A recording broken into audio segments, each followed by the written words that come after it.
प्रिय मित्रों, आज मैं जो घटना आपको बताने वाला हूँ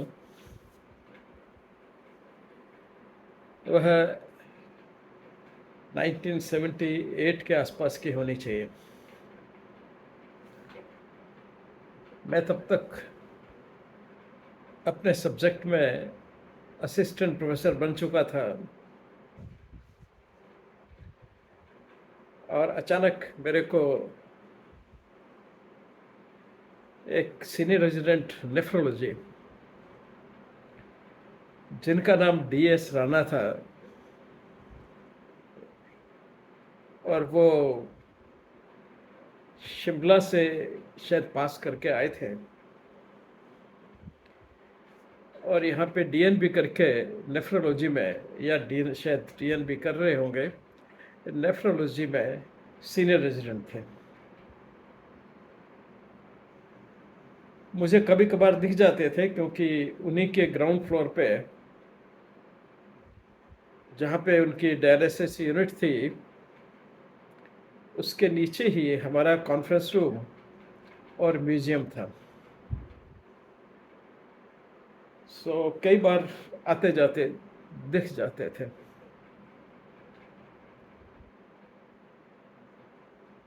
इमरजेंसी में हम लोगों का जाना बहुत ज़्यादा होता था और उसी में सुबह एक दिन मेरे को अर्ली मॉर्निंग में कॉल आई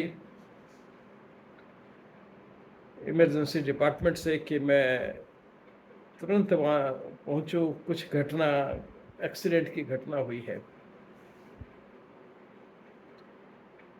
मैं इमरजेंसी पहुँचा तो वहाँ पे डॉक्टर DS राणा वो और साथ में एक फैमिली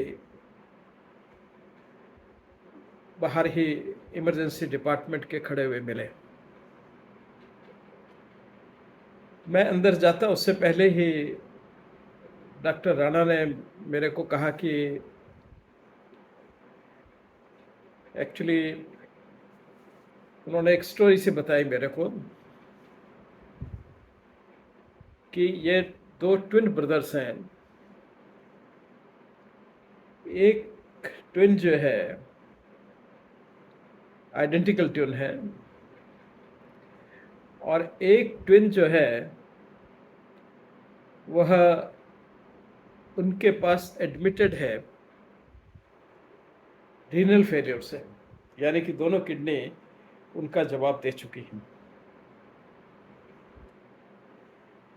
और अब एक ही मात्र अल्टरनेटिव उनके पास में है किडनी ट्रांसप्लांट। तो कुछ मेडिसिन चाहिए थी और उन दिनों में काफ़ी कुछ सामान जो है डायलिसिस का इंडिया में नहीं मिला करता था, इंपोर्ट करना पड़ता था। तो कुछ ऐसा मटेरियल था जो इंपोर्ट उनको करवाना था। उन्होंने किसी से बात करके वह एयरपोर्ट पे मटेरियल जो एयरक्राफ्ट के क्रू होते हैं उनके थ्रू आ रहा था, जिसको लेने के लिए जो दूसरा ट्विन था, एक ट्विन की तो किडनी फेल थी, वो तो एडमिट था DS राणा के पास में, और दूसरा जो ट्विन था वो दवाइयाँ लेने के लिए एयरपोर्ट गया था क्योंकि जो उन्होंने क्रू मेंबर्स के द्वारा जो यहाँ उस वक्त इंडिया में अवेलेबल नहीं थी दवाइयाँ, उनको मंगाने के लिए व्यवस्था की थी। वो अर्ली मॉर्निंग में पहुंचा वहाँ पे 4 बजे के आसपास में और उसने वहाँ पे दवाइयाँ रिसीव की या जो भी होगा इंस्ट्रूमेंट्स या जो कुछ भी मंगवाया था उन्होंने मटेरियल, और वो लेकर के वापस आ रहे थे कि धोला कुआं के पास, उस वक्त धोला कुआं आज की तरह न तो इतना बिजी होता था और न ही वहाँ पे इतने पुल वगैरह सब थे, बड़ा प्लेन सा चौराया था। उस चौराहे के पास में ही उसका एक्सीडेंट हो गया और उनकी डेथ हो गई। एम्बुलेंस लेकर के उनको एम्स पहुंची, तुरंत 5-7 मिनट में एम्स पहुंच गए, लेकिन एम्स पहुंचते ही उनको ब्रेन डेड घोषित कर दिया गया। अब सिचुएशन ये थी और उनके पेरेंट्स और उनकी एक सिस्टर वो वही बाहर खड़े थे DS राणा के साथ में। अब सिचुएशन ये थी कि आइडेंटिकल ट्विन होने के कारण जिनकी डेथ सुबह उस दिन हुई थी वो एक आइडियल कैडावर डोनर बन जाते हैं दूसरे अपने भाई के लिए जो जिंदा है, जीवित है, क्योंकि उनका दोनों का DNA प्रोफाइल एक होता है, सिमिलर होता है। तो this is a ideal donor और आइडियल रिसिपिएंट कि ये उस तरह से जैसे अपने ही आदमी एक किडनी निकाल के वापस अपने लगा रहा है, और बहुत ही अच्छे रिजल्ट्स इसके आइडेंटिकल ट्विन्स के होते हैं।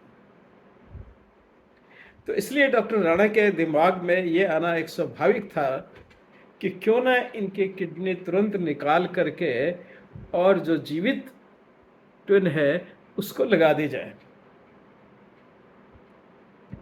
तो यह प्रस्ताव उन्होंने मेरे पास रखा, क्योंकि एक्सीडेंटल केस था तो मेडिको लीगल बन जाता था, और उस समय में कोई ऐसी गाइड, आज तो तमाम गाइडलाइंस और एक्ट भी आ गया है, सब कुछ आ गया है, उस समय कुछ नहीं था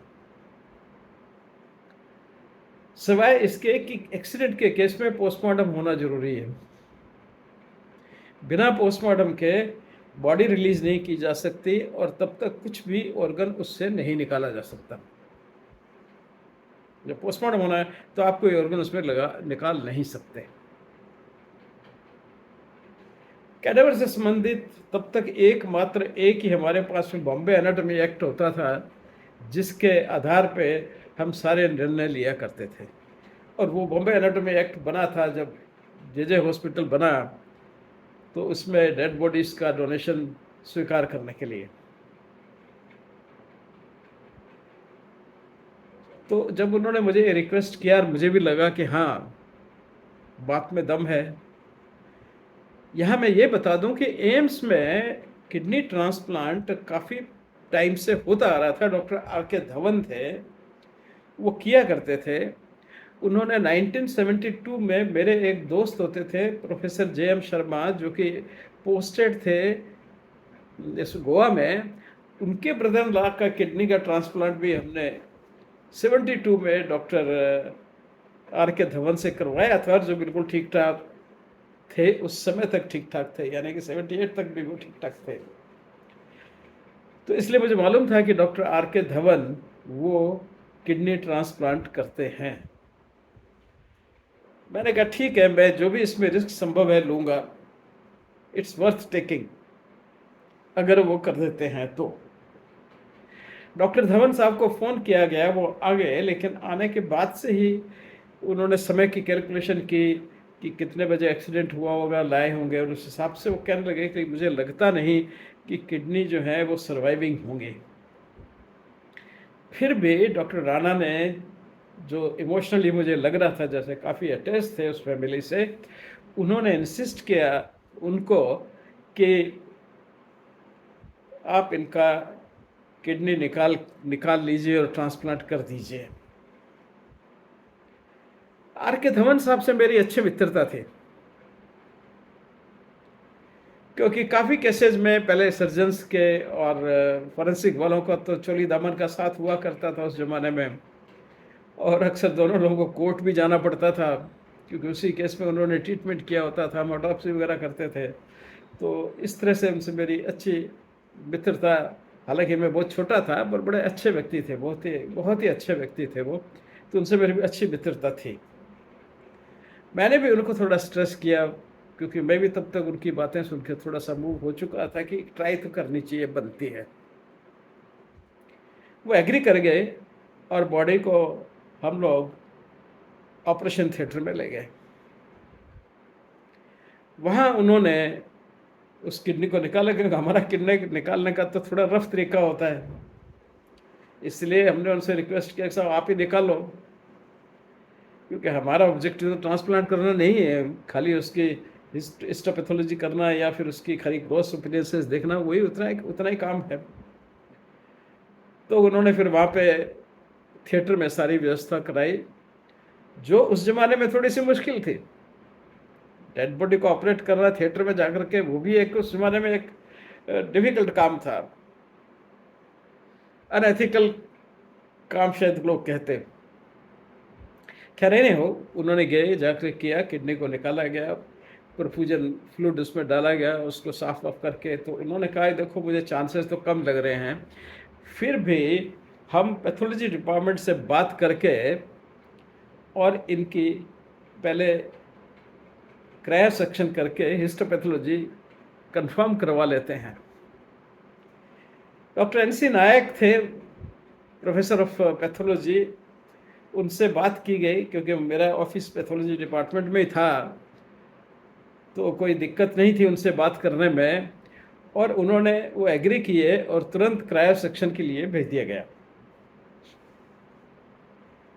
उनका तुरंत उन्होंने किया, करीबन 45 मिनट्स लगाए, उसके बाद में रिपोर्ट आ गई और उन्होंने कहा साहब ने काफ़ी एनॉक्सिक चेंजेस किडनी में आ चुके हैं। मेरा ऐसा व्यक्तिगत ख्याल है कि उसके बाद भी अगर वो ट्रांसप्लांट कर दिया जाता तो शायद अच्छा होता है, ये मेरे को आज भी महसूस होता है। लेकिन सर्जन का अपना असेसमेंट होता है, वो वही उसके बारे में जानते हैं, हम लोग तो नहीं इतना जानते। तो वो ट्रांसप्लांट नहीं हुआ, तो यानी कि एक ट्विन ब्रदर जो है वो तो एक्सीडेंट में उनकी इस तरह से डेथ हो गई, और उसके कुछ दिनों बाद जो दूसरा ब्रदर था उसकी भी डेथ हो गई। और इस तरह से वो जो लोग अक्सर कहा करते हैं कि ट्विन्स में आपस में एक साइकोलॉजिकल ही नहीं, एक आत्मिक संबंध भी होता है और उनको एक दूसरे का दर्द भी महसूस होता है, ऐसा बहुत से लोग एक किंवदंतियां हैं, कोई साइंटिफिक फैक्ट्स नहीं हैं, ये किंवदंतियां हैं। और वो खास करके दोनों की जाइगोटिक थे, आइडेंटिकल ट्यून थे। आइडेंटिकल ट्यून हम उसको कहते हैं एक ही जाइगोट से दो बन जाते हैं। डाइजाइगोटिक मीन्स दो अलग अलग जाइगोट है, यानी कि दो अलग अलग ओवम है, दो अलग अलग स्पर्म है, फादर एक ही है, एक ही टाइम में फर्टिलाइज हो सकते हैं, कोई उसमें बात नहीं है। तो उसको, या कभी कभी सुपरफिटेशन भी हो सकता है कि भी एक पहले बन गया उसके बाद दूसरा बना, लेकिन उसमें दोनों का डीएनए एक नहीं होगा। डीएनए एक सिर्फ आइडेंटिकल ट्विन्स में ही होता है। डाइजोगेटिक ट्विन्स में या हाफ डाइजोगेटिक ट्विन जो कहलाते हैं, यानी कि जिसमें एक ओवम में दो स्पर्म जाके जुड़ जाते हैं और फिर दोनों बन के वो आधा मिसल के, तो मदर का जो है ओवम का जो डीएनए है वो तो दोनों में एक जैसा होगा, लेकिन फादर का जो डीएनए जो है वो अलग अलग आएगा, इसलिए उनको हाफ आइडेंटिकल ट्विन भी कहते हैं। तो वो तो आइडेंटिकल ट्विन थे, तो आइडियल थे एक दूसरे को अपना ऑर्गन देने में, क्योंकि उनका डीएनए प्रोफाइलिंग भी सेम होता है आइडेंटिकल ट्विन्स में। तो ये थी ये कहानी एक आइडेंटिकल ट्विन्स की, जिनके मृत्यु दोनों की इस तरह से होकर हो गई। उसके बाद डॉक्टर राणा कहाँ गए, मेरा कोई उनसे संबंध नहीं रहा। कुछ दिनों बाद ही वो कहीं चले गए। एक बार कहीं मेरे को मिले थे, तो शायद सर गंगाराम में काम करते थे और वहीं से शायद रिटायर वगैरह होकर के वो वहीं रहे होंगे। एनीहाउ, ये कहानी मुझे बड़ी याद रहती है कि परिस्थितियाँ बड़ी इसमें विचित्र से थी और काफ़ी मूविंग थी, तो मैंने सोचा आप लोगों के साथ में शेयर कर लूँ। धन्यवाद।